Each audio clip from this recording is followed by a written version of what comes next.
Hello and welcome to study IQ. मैं दिव्यांशी और आज मेरे साथ इस इंटरव्यू सेशन में जुड़े हैं अभिनव Saxena ji, Indian information service officer. स्वागत करती हूँ सर आपका स्टडी आईक्यू पर। Thank you Divyanshi. सर मैं शुरुआत सबसे पहले इसी से करूंगी कि आज आप इस सर्विस में हैं, इंडियन इंफॉर्मेशन सर्विस। बहुत सारे लोगों को ये हमेशा ये क्यूरियोसिटी रहती है कि ये सर्विसेज क्या है, तो मैं शुरुआत अगर आप हमें इस सर्विस के बारे में बताकर करें।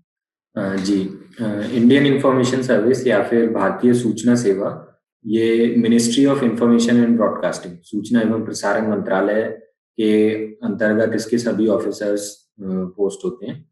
और सूचना एवं प्रसारण मंत्रालय के 3 ब्रॉड विंग्स होते हैं। एक होता है इंफॉर्मेशन विंग, दूसरा होता है ब्रॉडकास्टिंग विंग और तीसरा होता है फिल्म्स विंग। अब इन 3 विंग्स के अंदर फिर फर्दर अलग अलग डिपार्टमेंट्स, विभाग होते हैं और उन डिपार्टमेंट्स में इंडियन इंफॉर्मेशन सर्विस के ऑफिसर्स पोस्ट किए जाते हैं। फॉर एग्जांपल, इंफॉर्मेशन विंग में अगर किसी एक डिपार्टमेंट का अगर हम नाम लें तो वो है प्रेस इंफॉर्मेशन ब्यूरो।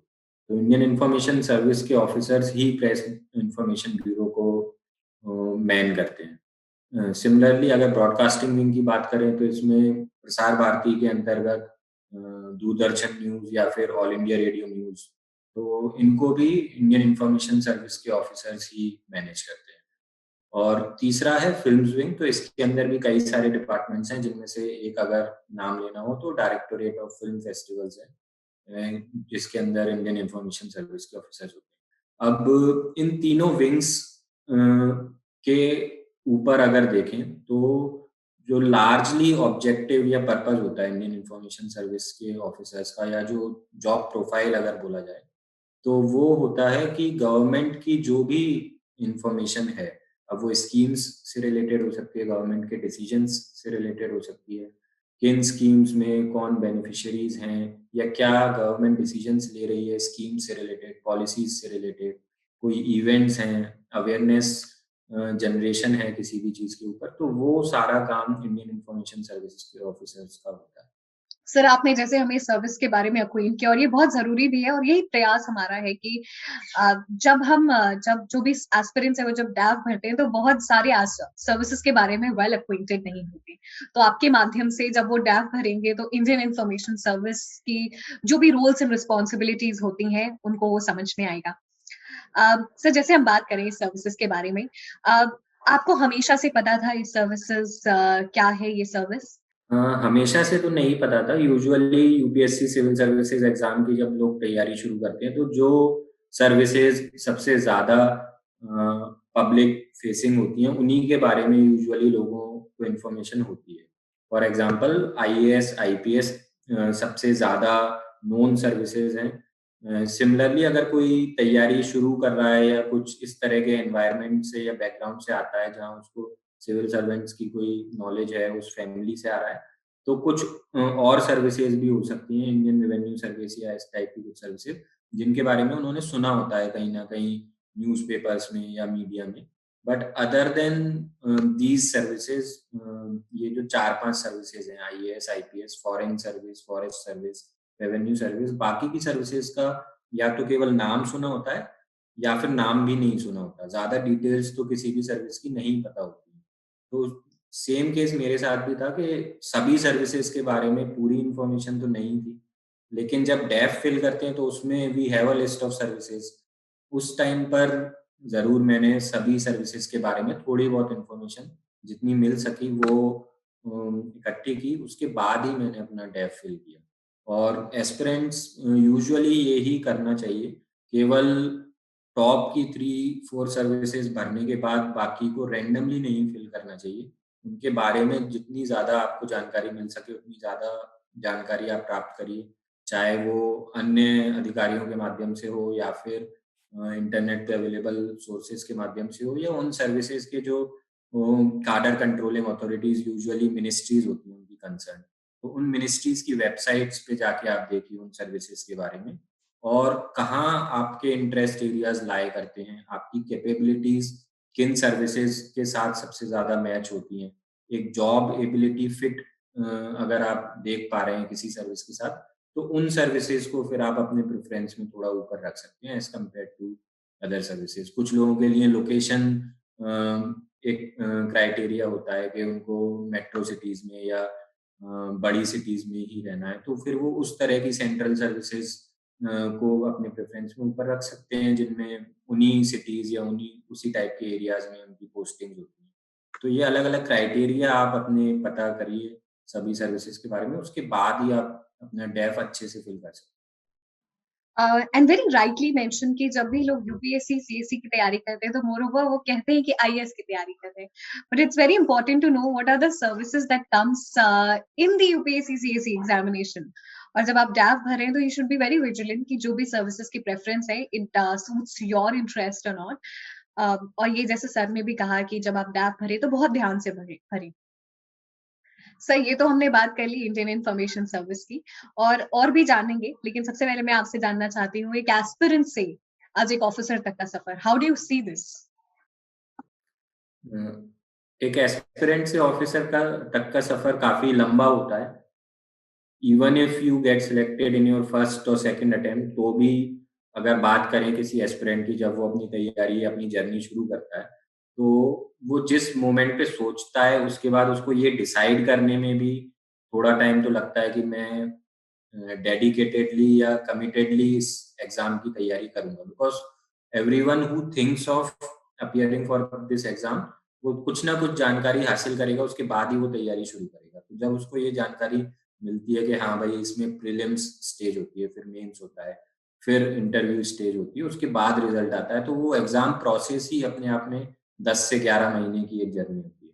और सिलेबस क्योंकि इतना वास्ट है, तो आपको उसकी तैयारी के लिए भी मिनिमम 1 ईयर तो आप इन्वेस्ट करते ही हैं। तो वो अपने आप में 2 साल की कम से कम जर्नी हो जाती है अगर आप फर्स्ट अटेम्प्ट में भी करते हैं। मेरे लिए ऐसा नहीं था। मैंने अपने कॉलेज के टाइम भी बिना प्रिपरेशन के केवल एग्जाम के डिफिकल्टी लेवल को टेस्ट करने के लिए या अपनी एबिलिटीज को टेस्ट करने के लिए एग्जाम दिया, तो मेरा उसमें सिलेक्शन नहीं हुआ। Then I started preparing for it. मैंने 1 साल डेडिकेटेडली इस एग्जाम को दिया। उस साल मैंने मेंस लिखा, इंटरव्यू दिया, बट फाइनल सिलेक्शन मेरा नहीं हुआ। Then again I started preparing for it. तो काफी लंबी जर्नी रही, उसमें काफी कुछ सीखने को मिला। नॉलेज वाइज भी इन जनरल कुछ क्वालिटीज होती हैं जो as a person, as a human being आप में होनी चाहिए। वो सारी कुछ क्वालिटीज भी आप ओवर दिस जर्नी आप एक्वायर करते हो। Then after you get selected and then you become an officer, तब आपको कुछ ट्रेनिंग मिलती है, कुछ आप ऑन द जॉब सीखते हो। वो रिस्पॉन्सिबिलिटीज क्या होती हैं, वो थियोरेटिकली पढ़ना as part of governance paper या पब्लिक एडमिनिस्ट्रेशन, और when you are delivering services as an officer, उस टाइम पे किस रिस्पॉन्सिबिलिटी के साथ आप काम कर रहे हो, वो केवल आप एक ऑफिसर बनने के बाद ही फील कर पाते हैं। डेफिनेटली सर, और सबकी जर्नी अलग रहती है, और आपने जैसे आपने भी सर मेंशन किया कि एस्पिरेंट से लेकर के ऑफिसर तक की जर्नी शायद 1-2 साल में भी अगर आप क्लियर कर लें, लेकिन वो जर्नी बहुत लंबी होती है। बहुत सारी चुनौतियां होती हैं, बहुत डिटर्मिनेशन और परसिवरेंस की जरूरत होती है। हम आपकी जर्नी के बारे में भी बात करेंगे, लेकिन सबसे पहले क्या आप बता सकते हैं कि what was your idea of civil services? जैसे आपने कहा कि आप कॉलेज में ही आपने एक अटेम्प्ट दे दिया था just to test your knowledge, difficulty of the examination. Uh, मेरा आइडिया सिविल सर्विसेज का हमेशा से ये था। वो कॉलेज के टाइम पे डिसीजन नहीं लिया था, डिसीजन मैंने और पहले से लिया हुआ था कि मुझे सिविल सर्विसेज में जाना है। Because I use to hear about various civil servants from my parents जो गवर्नमेंट सर्विसेज में थे। तो मुझे आइडिया था थोड़ा बहुत कि ये सिविल सर्वेंट्स होते हैं, ये उनकी जॉब प्रोफाइल होती है कुछ सर्विसेज के बारे में। बट कई ऐसे किस्से सुनने को मिलते थे जिसमें अच्छे आउटकम्स भी निकलते थे, कुछ ऐसे होते थे जिसमें आउटकम्स इतने ज़्यादा अच्छे नहीं होते थे, चैलेंजिंग भी होते थे। तो फिर मेरा ये एक idea over a period develop हुआ, एज ओवर अ पीरियड जब मैंने इंटरेक्ट किया लोगों के साथ, और लोग कैसे गवर्नेंस या एडमिनिस्ट्रेशन के साथ इंटरेक्ट करते हैं, उसको जब मैंने देखा, ऑब्जर्व किया, समझा, तो मुझे लगा कि गवर्नेंस या एडमिनिस्ट्रेशन को एक्सेसिबल होना चाहिए, और उसमें सिविल सर्विसेज या सिविल सर्वेंट्स की ही सबसे ज़्यादा महत्वपूर्ण भूमिका होती है। क्योंकि ultimately the kind of administrative system that we have in our country, वो इस तरीके का है कि you have to be an enabler. The administrator or the administration has to be an enabler in delivering the services. So administrators and civil servants are the face of the government in one sense. और अगर आप हैं चेहरा शासन का, प्रशासन का, और अगर लोग लुक अप टू कर रहे हैं आपको, या वो चाह रहे हैं कि आपके माध्यम से उन तक वो सेवाएं पहुंचें, जो सरकारी सेवाएं हैं, तो फिर कहीं न कहीं आपकी जो भूमिका है एडमिनिस्ट्रेशन को एक्सेसिबल बनाने की, वो सबसे ज़्यादा इम्पोर्टेंट रोल है किसी भी सिविल सर्वेंट।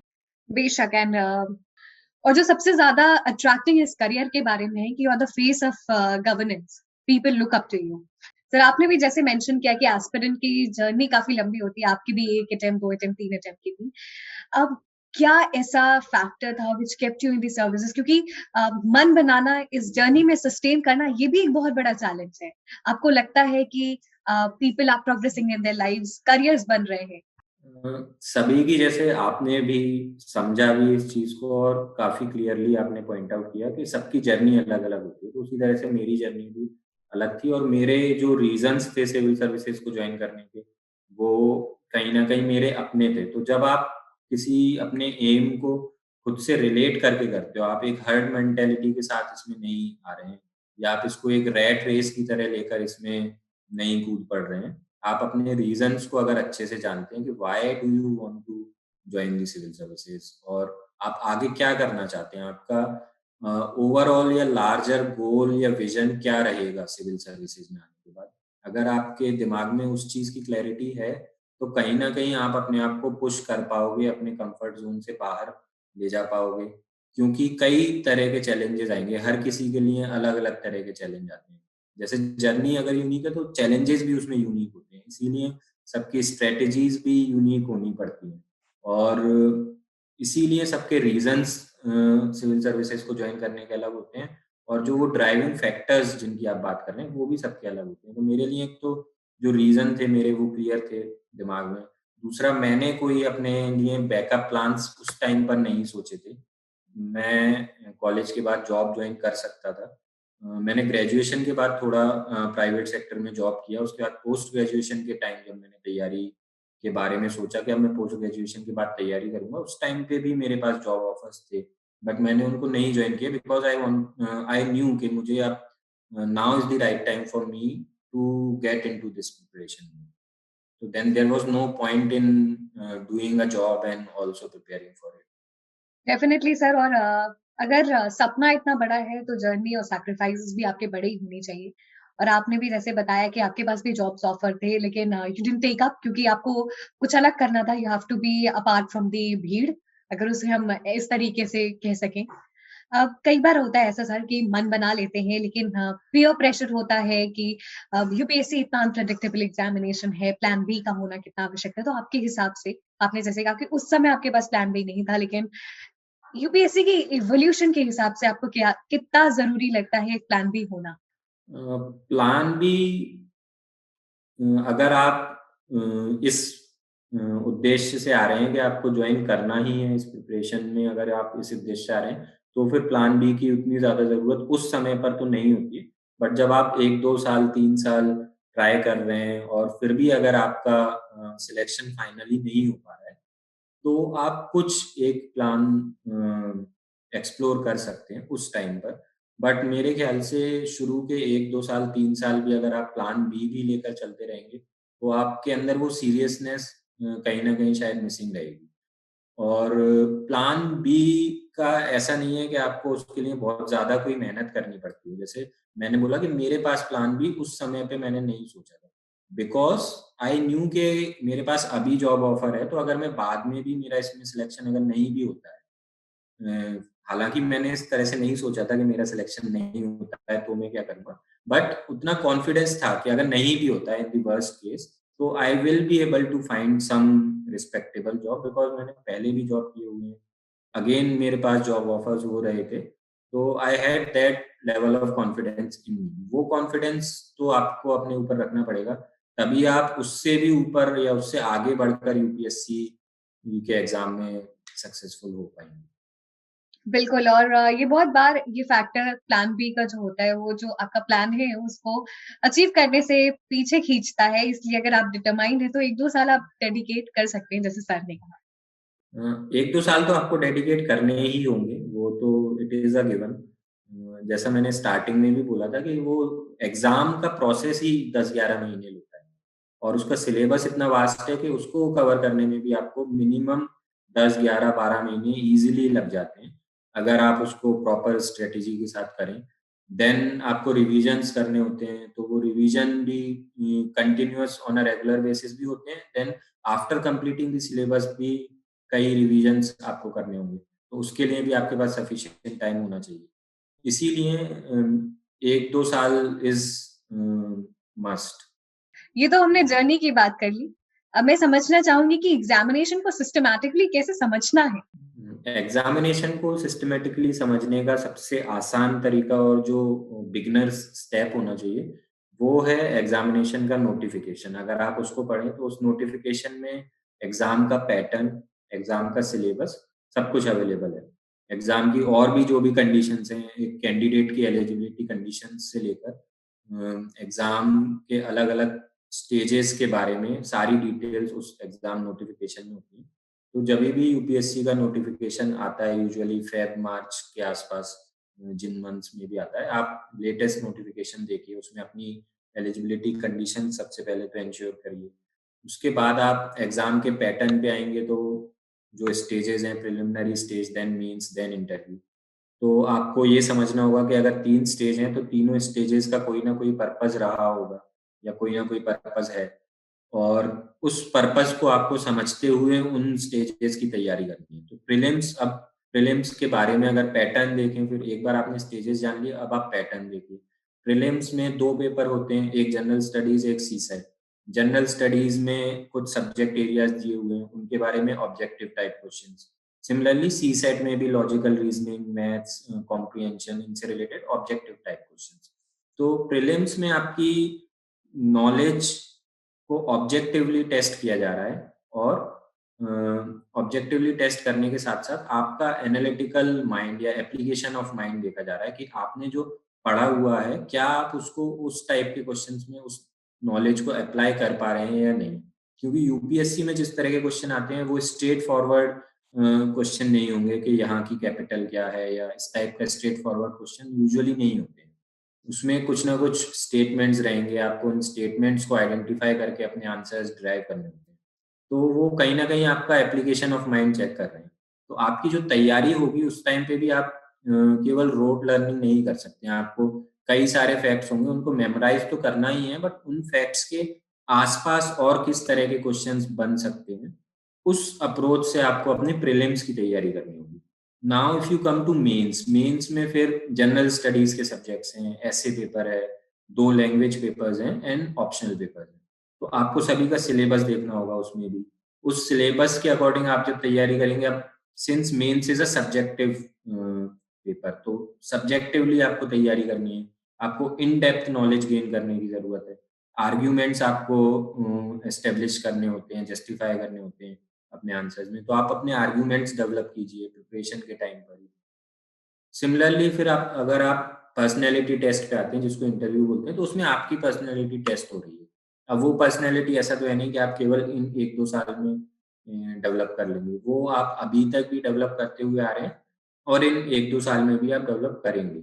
और उसी पर्सनैलिटी को आपको वहाँ पे रिफ्लेक्ट करना है बाय बीइंग ऑनेस्ट। जो भी क्वेश्चन्स पूछे जा रहे हैं, उनको आप ऑनेस्टली आंसर कीजिए तो it will be their job, interviewer's job to assess your personality. आप केवल वहाँ पे अपनी पर्सनैलिटी को रिफ्लेक्ट कर सकते हैं। तो ये जो एक अप्रोच होना चाहिए कि प्रीलिम्स की अलग तरीके से अलग अप्रोच के साथ तैयारी और मेंस की अलग अप्रोच के साथ पर्सनैलिटी टेस्ट की अलग अप्रोच के साथ। ये अगर आप कर पाते हैं और अपनी स्ट्रैटेजी बना पाते हैं, तो आप सही डायरेक्शन में प्रिपरेशन के आगे बढ़ सकते हैं। तो जिन एस्पिरेंट्स के पास 1 डेढ़ साल का समय है, उनको कैसे स्टेप बाय स्टेप प्रोग्रेस करना है, सिलेबस को समझना है, सारे बेसिक बुक्स को खत्म करना है और एडवांस लेवल जो यूपीएससी का लेवल है, उस तक पहुँचना है, एकदम बेसिक से यूपीएससी लेवल तक? तो एकदम बेसिक से, जैसे मैंने बिगनर्स के लिए ही बताया, जो इनिशियल स्टेप होगा वो होगा सिलेबस को समझना और पैटर्न को समझना। उसके बाद जब आपने सिलेबस समझ लिया तो आपको बुक लिस्ट इजीली अवेलेबल है इंटरनेट पे, कई रिलायबल और क्रेडिबल सोर्सेज हैं जहाँ से आपको रेफरेंस बुक्स मिल जाती हैं कि कौन कौन सी बुक्स पढ़नी है। For example, to begin with आप एनसीईआरटी से पढ़िए। अब एनसीईआरटी में जरूरी नहीं है कि आप सभी सब्जेक्ट की सभी क्लासेस की एनसीईआरटी पढ़िए, जो रेलेवेंट है वो ही पढ़िए। और जब आप एक बार एनसीईआरटी खत्म कर लेते हैं उसके बाद, या वो थोड़ा एक लेवल ऑफ अपना अंडरस्टैंडिंग या कंफर्ट बना लेते हैं एनसीईआरटी में, तब आप रेफरेंस बुक्स या टेक्निकल बुक्स पे स्विच कर सकते हैं साइमल्टेनियसली भी, या खत्म करने के बाद भी। That depends on you. और उन रेफरेंस बुक्स को भी जब खत्म कर रहे हैं आप, और एनसीईआरटीज को भी जब पढ़ रहे हैं, उस दोनों ही टाइम पे आपको अपने नोट्स भी बनाते रहने पड़ेंगे, so that you can revise them in a quick manner और on a regular basis भी। तो एक तो ये हो गया कि आप बुक्स अपनी पढ़िए, टाइम पे खत्म कीजिए, टारगेट सेट करके। एनसीईआरटी हो या रेफरेंस बुक्स हो, उनके नोट्स बनाइए, उन नोट्स को रिवाइज कीजिए। और इसके बाद आपका जो सबसे इम्पोर्टेंट एक फेज आता है वो होता है प्रैक्टिस। अब आप अगर प्री के पॉइंट ऑफ व्यू से देखेंगे तो आपको प्री के ऑब्जेक्टिव टाइप क्वेश्चन पेपर्स की प्रैक्टिस करनी होगी। वो प्रीवियस ईयर क्वेश्चन पेपर्स भी कुछ आप टेस्ट कीजिए, कुछ आप जो अलग अलग रिसोर्सेज अवेलेबल हैं ऑनलाइन एंड ऑफलाइन, उनको भी आप टेस्ट कीजिए, क्योंकि उनमें कहीं ना कहीं कुछ डायनामिक टाइप के क्वेश्चंस, कुछ अभी जिस तरीके का पैटर्न चल रहा है यूपीएससी का, वो फ्लेवर आपको उन रिसोर्सेज में देखने को मिलेगा। तो उन पे आप खुद को टेस्ट कीजिए। ये प्री की बात हुई। सिमिलरली मेंस के लिए जब आप तैयारी कर रहे हैं, तो उसके लिए आप इन रेफरेंस बुक्स के अलावा आपको जो अपनी न्यूज़पेपर रीडिंग है या करंट अफेयर्स की नॉलेज है, उसके साथ भी सप्लीमेंट करना है। तो आप अपने न्यूज़पेपर या करंट अफेयर्स के भी जो नोट्स बनाएंगे, उनको भी on a regular basis revise करते रहिए। फिर जब आप आंसर राइटिंग की प्रैक्टिस करते हैं, जो ज़रूरी नहीं है कि आप प्री और मेंस के बीच में ही करें। अगर आप सफिशिएंट टाइम गैप के साथ अपना सिलेबस कंप्लीट कर लेते हैं, फॉर एग्जांपल अगर आप प्री से 6 महीने पहले करीब अगर अपना सिलेबस आपने कंप्लीट कर लिया 6-7 महीने पहले, तो आप कुछ मेंस के भी आंसर राइटिंग की प्रैक्टिस थोड़े 1-2 महीने के लिए कर सकते हैं। सिमिलरली आप एस्से की भी एवरी वीक या एवरी फोर्टनाइटली आप कुछ एसेज की प्रैक्टिस कर सकते हैं। सिमिलरली अदर पेपर्स जो कि एथिक्स एक निग्लेक्ट कर देते हैं यूजुअली लोग, ये बाकी सब्जेक्ट से रिलेट करके, या बाद में पढ़ेंगे एथिक्स, पहले बाकी सब्जेक्ट्स पढ़ लें। तो ऐसा नहीं, आपको साइमल्टेनियसली और एक सफिशिएंट टाइम गैप के साथ उसका भी सिलेबस कंप्लीट करना होगा, so that you can practice answer writing for ethics. अब हर जीएस पेपर और एसए और एथिक्स की आंसर राइटिंग अलग तरीके की होगी, तो आपको उनके लिए अलग तरीके की प्रैक्टिस करनी होगी। इस पूरे आइडिया या पिक्चर को ध्यान में रखते हुए ही आपको अपने टारगेट सेट करने हैं और उस हिसाब से अपनी स्ट्रेटेजी डिवाइस करनी है। सर ने बहुत ही होलिस्टिकली और क्रोनोलॉजिकल ऑर्डर में बताया कि क्या-क्या डिमांड है, डिमांड को समझिए। प्री हो गया, चाहे मेंस हो गया, और मेंस की क्या डिमांड है, उस हिसाब से आप प्रिपरेशन करें। और इफ यू आर डेडिकेटेड तो 1 साल 2 साल लगेगा, but you will ultimately make it. जी, 1 साल 2 साल तो मिनिमम है। आप टारगेट भी अपना वही रखिए, जो भी आपका अटेम्प्ट है, whether it is your first attempt और second attempt, it should be your best attempt. You should not start preparing with a mindset कि मैं 3 अटेम्प्ट में करूँगा, या मेरे पास तो 5 अटेम्प्ट हैं, 6 अटेम्प्ट हैं या 4 अटेम्प्ट हैं। व्हिचएवर अटेम्प्ट इट इज़, वो आपका बेस्ट अटेम्प्ट होना चाहिए। आपकी कोशिश यही होनी चाहिए कि वो ही आपका लास्ट अटेम्प्ट रहे। आपको इतनी ज़्यादा डेडिकेशन या इतनी ज़्यादा कमिटमेंट के साथ तैयारी करनी चाहिए। अगर आप ऐसा करते हैं, तो there are very good chances कि आप जिस भी अटेम्प्ट की तैयारी कर रहे हैं, उस अटेम्प्ट में आप सिलेक्ट। बेशक, and this is very important also कि आप ये मत सोचिए कि आपके पास कितने अटेम्प्ट हैं। तो attempt that you are attempting should be your best attempt. जी। सर, हमने आपसे इंडियन इंफॉर्मेशन सर्विस के बारे में बात किया, आपकी जर्नी के बारे में बात किया, और एग्जामिनेशन को कैसे समझना है। हम सेशन के एंड में हैं, आप जितने भी फ्यूचर एस्पिरेंट्स हैं उनको कुछ फाइनल टिप्स देना चाहेंगे? मेरा जो एक मानना है, या मेरी एक जो अंडरस्टैंडिंग है इस एग्ज़ाम को लेकर, वो यही है कि कोई टिप्स नहीं होती हैं, कोई भी आपको टिप्स नहीं दे सकता है। सिमिलरली कोई ट्रिक्स भी नहीं होती हैं, कोई इसमें ये कोई एक कोड नहीं है जिसको आप डिकोड कर सकते हैं। ये भी बाकी कॉम्पिटिटिव एग्जामिनेशंस की तरह एक एग्जाम है। इस एग्जाम का एक very well defined pattern, syllabus सब कुछ है। आप अगर उस पैटर्न को, सिलेबस को अच्छे से समझ लें और उसको ध्यान में रखते हुए अगर आप अपनी तैयारी कर रहे हैं और अपने टारगेट्स प्रॉपरली सेट करके सिंसियरली अगर आप उन टारगेट्स को अचीव कर रहे हैं, तो आप ऑटोमेटिकली और अननोइंगली सही डायरेक्शन में जा रहे हैं और आप अपने गोल को अचीव करेंगे। अगर आप अपने टारगेट्स को अचीव कर रहे हैं, तो वो टारगेट्स ही आपको अपने गोल तक लेकर जाएँगे, जो इस एग्ज़ाम को क्वालीफाई करने में और फाइनली सिलेक्ट होने में आपकी मदद करेंगे। Yes, and I guess this is very valuable advice to all the aspirants. I wouldn't say, as you said, that tips नहीं होती है, but this is very valuable advice कि आप targets बनाएं, targets को follow करें और unknowingly आपका जो बड़ा target है, उस तक आप पहुंचेंगे. Thank you जी, so much, sir, for joining us in this interview session. It was absolute pleasure to have you in your journey today. Thank you. Thank you for hosting me.